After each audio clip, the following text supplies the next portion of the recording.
Wow. Thank you very much. Wow, what a good group this is. This is the future. This is the future. True. That's true. The First Lady and I are thrilled to host so many friends and pastors and government leaders, and our stage is being filled up with a bunch of winners like you, because I know you for a long time, Bob. And I want to thank you very much. Special guy, special friend for a long time. To be at the White House to celebrate African American History Month. Do you like the White House, right? This is the place, right? You know that. We're also grateful to be joined by our wonderful Vice President and Second Lady, Mike and Karen Pence. Hi, Mike. Hi, Karen. Mike, come on over here. Come on over here. Get up here, Mike. Come on, Karen. What a job they do. Today, we are here to honor the extraordinary contributions of African Americans to every aspect of American life, history, and culture. From the earliest days of this nation, African American leaders, pioneers, and visionaries have uplifted and inspired our country in art, in science, literature, law, film, politics, business, and every arena of national life. The depth and glory of these contributions are beyond measure. You know it, I know it, and everybody knows it. We especially pay tribute to the African American heroes who have sacrificed in the name of freedom, equality, and dignity for all Americans. Thank you. Every citizen alive today and generations yet unborn are forever in debt of the brave souls who stared down injustice and championed the eternal cause of civil rights.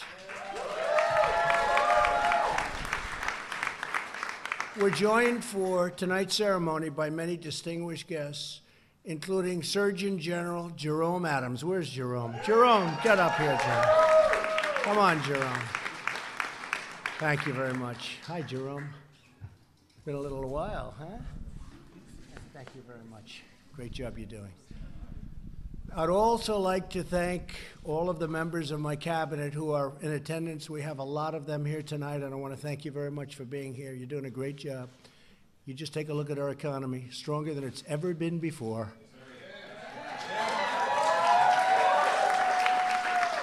And by the way, as you've been hearing me say, African American unemployment is at an all-time low, historic low. The history of our country, it's never been better, so that's a great thing. Thank you all as well to the young African-American activists who are here today. You are really and truly the leaders of the future, and get in there and go down.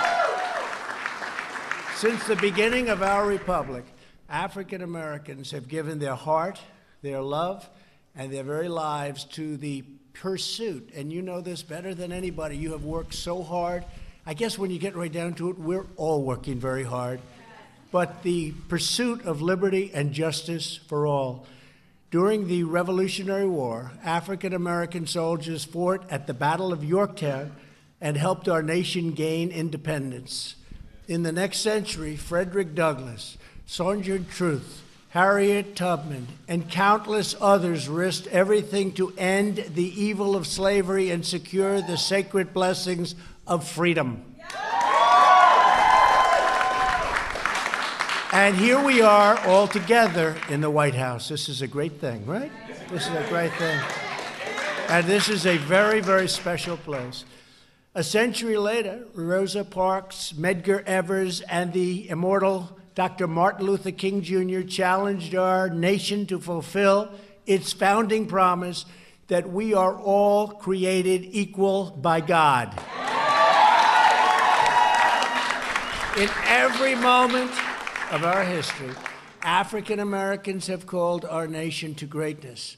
This year marks the 100th anniversary of the birth of Jackie Robinson. How good was Jackie Robinson? How good was Jackie? As a baseball fan, Jackie was special. He had to be special because that was not an easy journey for Jackie. He was a special man. His courage on the field and off the field stands as an everlasting monument to the triumph of the human spirit. African-American scientists, artists, musicians, educators, faith leaders, and countless others have lifted our nation to absolutely incredible heights. Today, we thank God for all of the blessings the African-American community continues to give our nation, and we pledge our resolve to expand opportunity for Americans of every race, religion, color, and creed.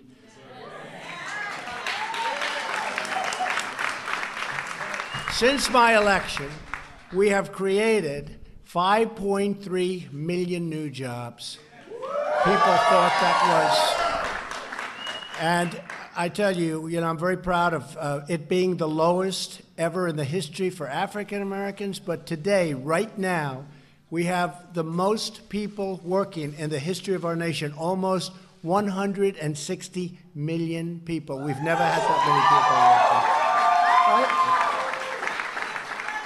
Tell me, how did they beat us on the debate stand when we say we have the best unemployment numbers ever, right? The best unemployment numbers ever and the most people working ever. The best economy, perhaps, that we've ever had. We've got a lot of things going on here, very good things. And we cut your taxes, by the way, and we cut your taxes. You're right. He said, don't ever get tired, Mr. President. I better not get tired. Under my administration, the African-American poverty rate has fallen to its lowest level. And if you think about that, that's a special category. The poverty rate for African Americans is the best it's ever been, the lowest level it's ever achieved. Nearly 1 million additional African Americans have found new jobs. As a really, and I think this we can really attribute it to regulatory cuts or as a result of our tax cuts, the largest tax cuts in the history of our country. More than 8,700 distressed communities are now designated as opportunity zones. And Mike Pence was just in South Carolina, and he was talking about those incredible achievements, Karen, the incredible achievements that have been made with Tim Scott and everybody on the opportunity zone. And we're bringing in new investments and jobs to places that really needed them most, places that were forgotten. But they're not forgotten with us. Through our pledge to American workers, we've secured private sector commitments to provide 6.5 million new jobs and trading opportunities, and that also is an absolute total record. That one is an easy one by a lot. Just months ago, we passed groundbreaking criminal justice reform.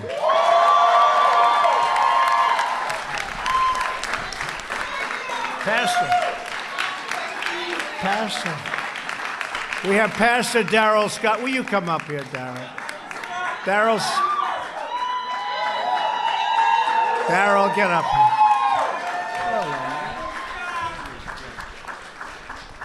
He's always defending me on television, and I'll tell you, you want somebody to defend you, this is about as good as you can get.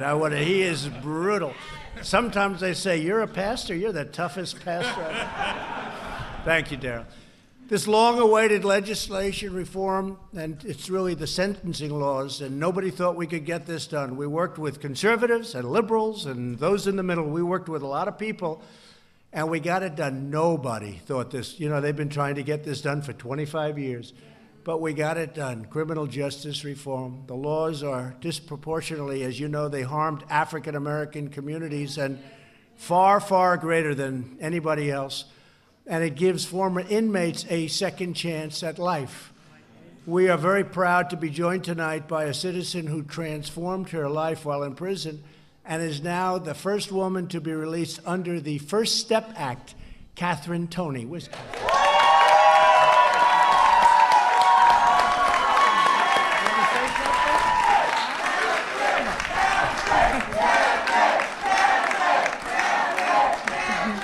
Yes, I just want to thank the president and everybody that worked so hard, Jared, for working so hard on this prison reform First Step Act, because if it wasn't for them, I wouldn't be standing before you all today.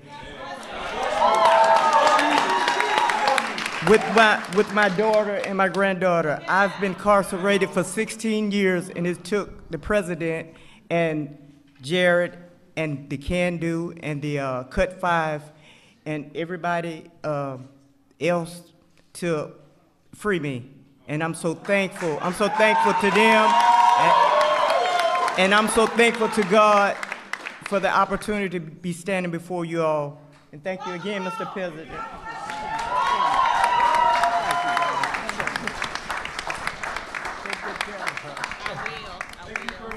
That's so nice.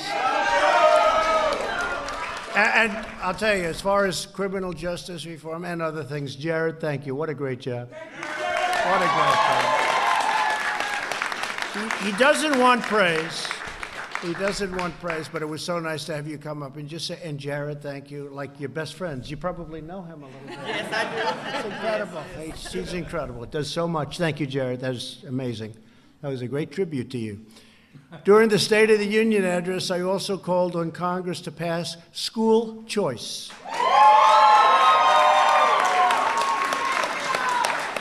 No child should be trapped in a failing school that stands in the way of their dreams.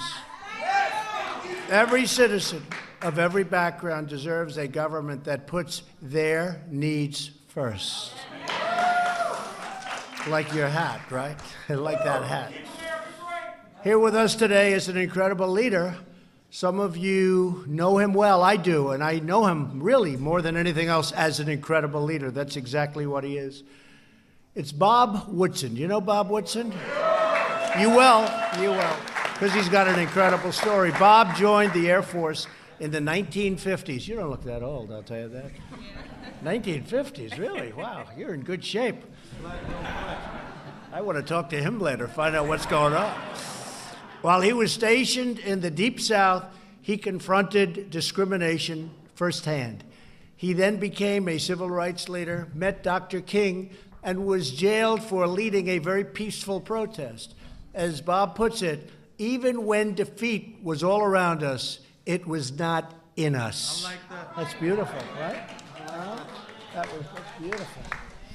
Over the last 50 years, Bob helped found social enterprise movements and to restore jobs, dignity, and hope within the heart of very, very distressed communities. Bob, I want to thank you very much. You are a very special man, and having you at our place in New Jersey for a little while, and you helped me so much with making a couple of our good choices. We really appreciate you being here. Thank you, Bob.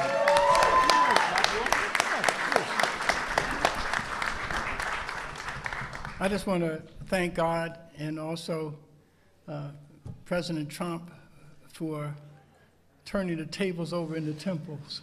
Yeah. And attacking the status quo that is hostile to the interests of poor people. And I also want to bless you for your administration and the policies of opportunity zones and to giving low-income people an opportunity to help themselves. That's all they want. They want an opportunity to achieve, and your administration is working with us to make that happen. Thank you, Mr. President. Great guy. We're also very proud to be joined by Clarence Henderson, who was among the first students to begin the Greensboro sit-in. You know what that is, right? In 1960, on the second day of the sit-in, Clarence was one of the 4 students who sat at the long-segregated Woolworth's lunch counter, a very, very famous event in Greensboro, North Carolina. He helped spark a national movement in cities and towns all across America.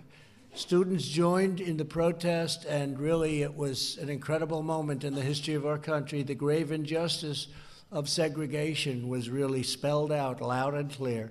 After more than 170 days of protest, the Woolworth lunch counter finally integrated. That was, doesn't sound like such a big deal, Bob, but it was a big, big deal, right?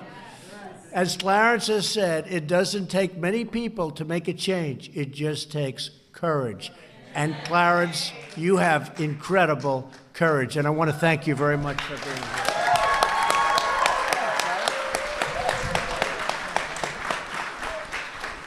I am delighted to be here with the president. You know, Nehemiah was told by God to build a wall, and that's what you're doing. Thank you. Amen. It is indeed a pleasure to be here with you this evening and to share this great hour and this great time. I continue right now with the Frederick Douglass Foundation for the State of North Carolina and the President, and we're still moving forward to change America and make America great again. Thank you. Thank you very much. Thanks, Larry.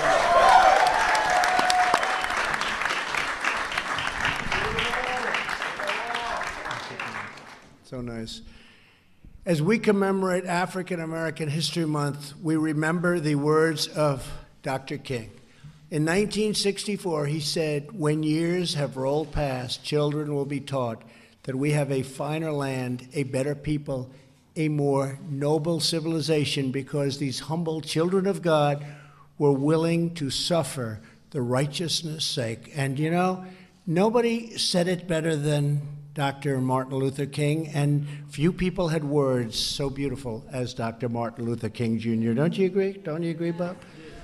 He made us all look maybe not quite as good. Great man. Today, we remember the heroic legacy of African Americans who bravely battled oppression to usher in a bright new dawn of freedom. It's exactly what you're doing. And you are at the forefront. You know, this is a new age. This is a very exciting time. It's a very exciting time for our country. Our country is respected again all over the world. They are respected like we haven't been respected in many, many years, I'll tell you. And thanks to you also, and thanks to you. Look at the progress that you've made. Look at those numbers that I gave you before with unemployment and all of the other numbers that we have together. So we pledge in the honor of our great African American community to build a future where every American child can live in safety, dignity, liberty, and peace. As Americans, we all share the same dreams, the same hopes, and the same magnificent destiny. We are now and will forever be one people, one family, and one glorious nation under God. I want to thank you all. I want to God bless you. I just want to say God bless you all, and God bless America. Thank you for being at the White House. Thank you.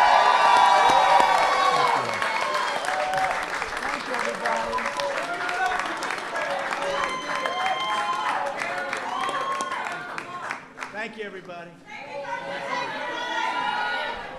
Good.